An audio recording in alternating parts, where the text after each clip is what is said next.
మహానుభావుడు గురించి మన ముందు మాట్లాడుకోవటం అనేది, అసలు ఆయన కాలంలో మనం జీవించటం అనేది ఒక పల ఆలోచించుకోండి ఎంత గొప్ప విషయము. నేను అతి చిన్న వయసులో గద్దరన్న బతికున్నప్పుడు ఎప్పుడో ఒక పల అగపడేవాడు తారాజువ్వలాగా. అదేంటో గాని గద్దరన్న చనిపోయిన తర్వాత ప్రతి క్షణం అగపడతా ఉన్నాడు. ఆయన లేకుండా, ఆయనతోటి మాట్లాడకుండా వెళ్ళలేకపోతున్నాం, ఒక అడుగు కూడా వేయలేకపోతున్నాం. ఆయన ఎన్ని జీవితాల్ని ప్రభావితం చేశాడంటే, ఒక మామూలు కూలి కుటుంబంలో పుట్టి హాస్టల్లో చదువుకునే నేను రోడ్డు మీదకి వచ్చే వరకే పాట వస్తుంది.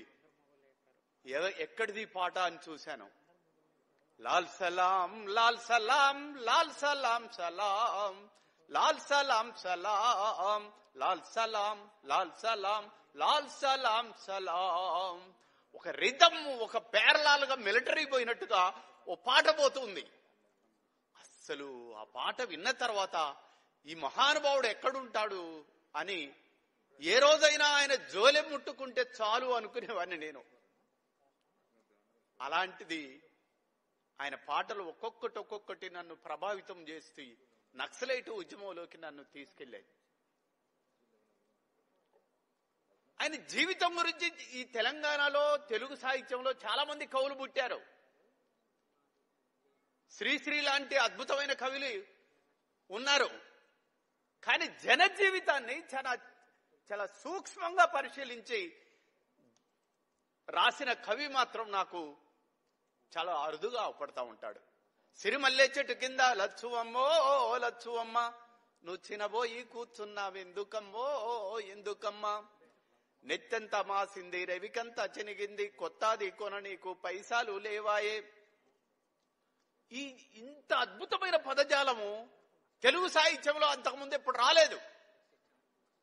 కానీ గద్దర్ వచ్చిన తర్వాత అద్భుతమైన పాటలు వచ్చాయి. సమ్మె జరుగుతుంటే గనిలో వనిలో కార్ఖానాల్లో గర్మీ గురాయిళ్లలో పనిచేసే నాలాంటి వాడు సమ్మె చేస్తున్నప్పుడు చెయ్యి పట్టుకొని నా దగ్గరకు వచ్చి, సమ్మె మన జన్మకూరన్నా, దీన్ని ఆపే మొనగాడెవ్వడన్నా. అరే ఏం పాటలండి అసలు. ఇలా ఆయనతోటి మమేకమై జీవించి నేను క్యాన్సర్ గురయ్యాను. అప్పుడే తెలంగాణ ఉద్యమం ప్రారంభమైంది. నా చెయ్యి పట్టుకొని 2 నెలల 15 రోజుల కంటే ఎక్కువ బతకమన్నా ఈ జయరాజును చెయ్యి పట్టుకొని మనుగూరు నుంచి ఆదిలాబాద్ వరకు నడిపించాడు. ఆ రోజు బెల్లన్న మా ఎంట ఓ దర్శకత్వం వహించు, మా వెనకాల అన్నము నీళ్లు అన్ని కూడా తను చూశాడు.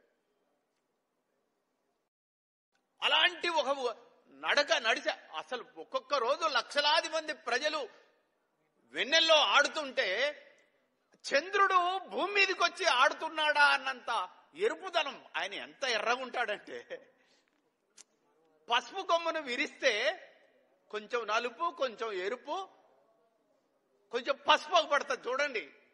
ఒక